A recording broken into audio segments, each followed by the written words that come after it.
प्रत्येक बाईने आपली ना एक बकेट लिस्ट बनवावी की आज आपण एका टप्प्यावर आहोत, मुलं वाढवतोय आणि मला कुठं जायचंय किंवा मला आयुष्यामध्ये काय काय गोष्टी करायच्याच आहेत, अशी एक बकेट लिस्ट बनवावी.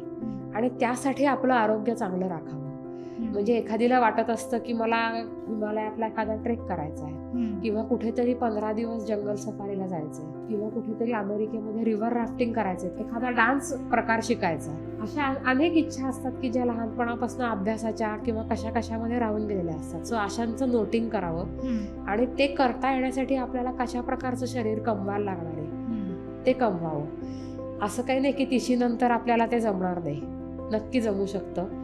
आणि त्याचा उपयोग हा आपल्याला ओव्हरऑल तब्येत चांगली ठेवण्यासाठी सुद्धा होतोच आणि आनंदही त्यातनं नक्कीच मिळतो. आज मला मुलांकडे लक्ष द्यायचं, त्यामुळे मी 15 दिवसांची सुट्टी काढून किंवा ऑफिसमध्ये आज जबाबदारी आहेत म्हणून जाऊ शकत नाही. पण जेव्हा रिटायर होईल त्यावेळेला तर मी हे नक्की करू शकेन. पण त्यावेळेला जर सांधे दुखत असतील, आज काळजी नीट घेतली नाही म्हणून, तर मग ती इच्छा पूर्ण होणार नाही.